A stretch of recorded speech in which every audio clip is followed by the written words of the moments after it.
अस्सलाम वालेकुम। ईद मुबारक to all of you. आज के दिन की शुरुआत कर रही हूँ मैं अपने नाश्ते से, और अम्मी ने बनाए थे चने, उसके साथ ले आए थे रोगनी।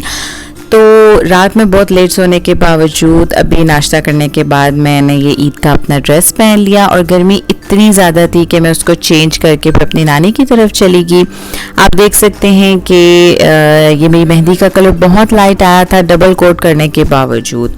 और हम सब कज़न्स का ये होता है कि ईद के पहले दिन हम बिल्कुल भी गोश्त की कोई भी चीज़ नहीं खा पाते हैं, इसलिए हम बाहर से ऑर्डर करवा लेते हैं।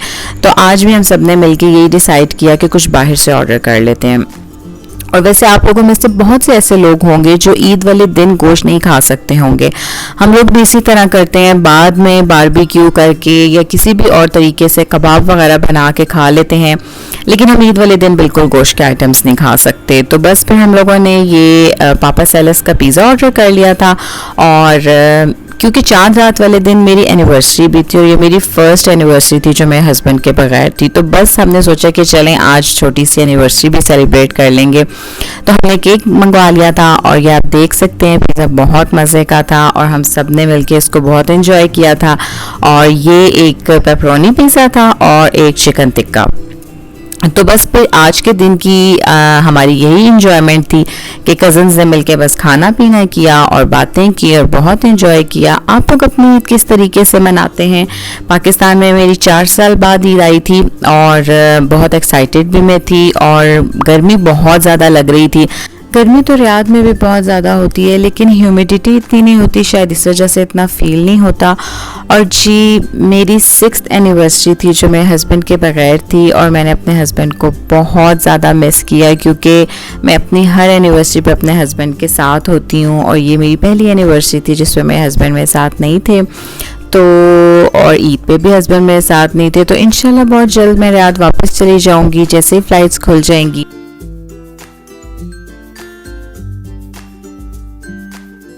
उसके बाद बस फिर हम लोगों ने कुछ गेम्स वगैरह खेली, और काफ़ी लेट नाइट पर मैं अपने घर वापस आई अपने कज़न्स के पास से।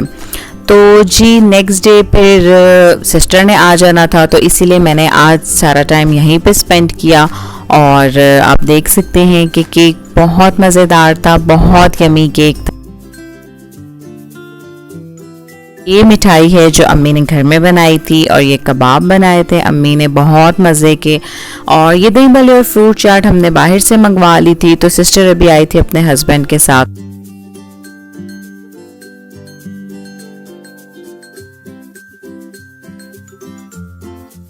कुर्बानी के गोश्त की जो चीज़ मैं बहुत इजीली खा लेती हूँ वो यही चप्पल कबाब हैं, और या फिर अगर बारबेक्यू हो तो खा लेती हूँ, वरना मेरे से कुर्बानी का गोश्त खाया नहीं जाता, पता नहीं क्यों। और अभी तो वैसे ही काफ़ी टाइम बाद खा रहे थे, तो इस मौसम में बिल्कुल दिल नहीं कर रहा था।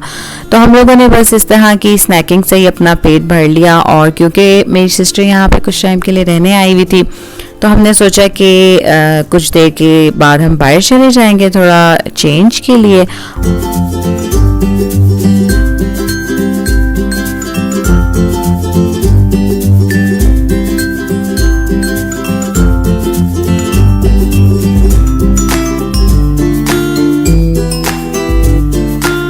ईद तो होती थी बचपन की, जब हम ईद वाले दिन ही तैयार होके अपनी नानी और दादी के घर चले जाते थे, और वहाँ पे डिफरेंट किस्म के खाने बनते थे। फिर हम सारों के साथ मिलके ईद मनाया करते थे। अब की ईद बहुत डिफरेंट हो गई है। अब जब हम बड़े हो गए हैं तो वो बात नहीं रही, वो चीज़ें नहीं रही। अभी बस इसी तरह एंजॉय कर लिया जाता है कि बस थोड़ा सा घूम फिर लिया, घर में कुछ खुद ही बना लिया और इस तरह। तो अभी बस हम मैकडॉनल्ड्स आ गए थे, और कुछ इतना ज़्यादा खाने पीने का दिल नहीं कर रहा था, तो इसलिए हमने ये बस हल्की फुल्की सी चीज़ खाई, लेकिन ये मुझे बिल्कुल पसंद नहीं आया। मैं रियाद में जो मैकडॉनल्ड्स का मैक अरेबिया खाती हूँ वो बहुत मज़े का होता है। पता नहीं यहाँ तो इतना ज़्यादा फीका टेस्ट था, लेकिन खैर ईद का सेकंड डे भी हमारा इसी तरह गुजर गया, और अच्छे तरीके से स्पेंड हो गया।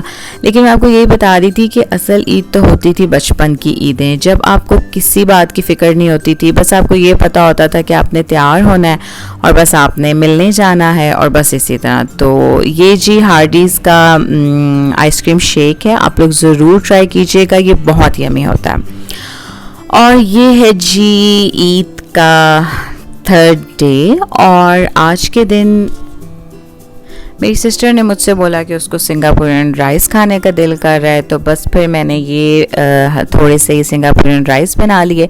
अगर तो आपको इसकी फुल रेसिपी चाहिए तो मैं इंशाल्लाह अपनी नेक्स्ट कुछ वीडियोस में आपको इसकी फुल रेसिपी भी शो कर दूंगी। ये बहुत इजीली बन जाते हैं और ये इसकी सॉस बन रही है और ये इसकी काफ़ी रेसिपीज़ हैं, लेकिन मैं इसको बहुत इजी तरीके से बनाती हूँ इस तरह लेयरिंग करके। तो आप लोग कमेंट सेक्शन में मुझे ज़रूर बताइएगा कि आप लोग अपनी ईद किस तरह सेलिब्रेट करते हैं, और स्पेशली इन हालात में जब ईद के दिनों में लॉकडाउन था और जब आप ज़्यादा अपने रिश्तेदारों से भी नहीं मिल सकते और बस आपने घर में टाइम स्पेंड करना है और ख़ुद ही बाय लॉन्ग ड्राइव पे जाके या तो ईद मनानी है, कुछ इसी तरह होता है। और रियाद में जब मैं होती हूँ तो हम लोगों का तो ये होता है कि जैसे ही हॉलीडेज़ ईद हॉलीडेज़ आती हैं तो हम लोग जुबैल या खुबर चले जाते हैं। और इस दफ़ा भी हमारी काफ़ी प्लानिंग थी और पता नहीं अब नेक्स्ट ईद मेरी कहाँ होती है। मैंने तो कभी सोचा भी नहीं था कि मेरी ये वाली ईद पाकिस्तान में गुजरेगी। हम लोगों ने सोचा था कि या हम बहरीन चले जाएंगे या हम दुबई चले जाएंगे, लेकिन हमारी प्लानिंग्स तो वो नहीं होती ना, अल्लाह की प्लानिंग्स असल प्लानिंग होती हैं और हमने क्या सोचा होता है और क्या हो जाता है। तो बस इसीलिए हम अल्लाह के हर फैसले पे राज़ी हो जाते हैं। और आपसे बात करते करते साथ साथ मेरे सिंगापुरियन राइस भी रेडी हो गए थे और ये बहुत इजी मेथड से बनते हैं और बहुत यमी बनते हैं।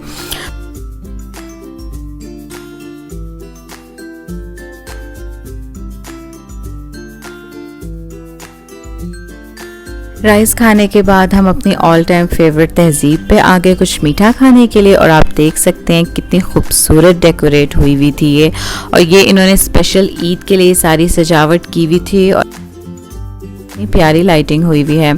अगर ईद पे आपने किसी के घर कुछ भी मीठा केक या कुछ भी पेस्ट्रीज वगैरह लेके जानी है तो तहजीब बेस्ट है इन चीज़ों के लिए।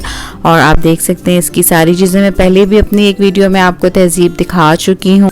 और आज इस बेकरी के बाहर इन्होंने एक म्यूज़िक भी अरेंज किया हुआ था और अभी मैं आपको सुनवाती हूँ। बहुत खूबसूरत लग रहा था, जैसे किसी पहाड़ी इलाके में हम जाते हैं तो म्यूज़िक प्ले होता है।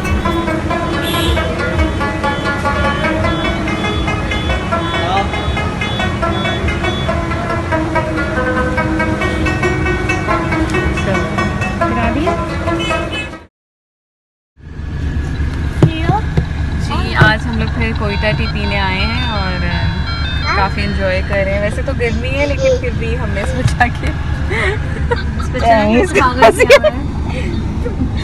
ये कोयटा टी है जी, आप देख सकते हैं। और इसके साथ हम ये तहजीब की कुछ चीज़ें भी लेके आए हुए हैं। तो हाथी चलें, हाथ पकड़ें।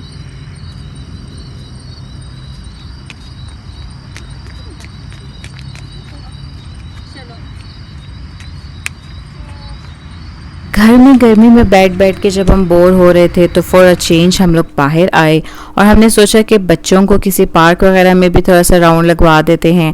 तो हमने एक ऐसा ही पार्क डिसाइड किया जहाँ पे इतने ज़्यादा लोग नहीं होंगे, क्योंकि आपको पता है कि हालात अभी उस तरीके से बेहतर तो नहीं हुए कि हम इतनी फ्रीली घूमना फिरना शुरू कर दें।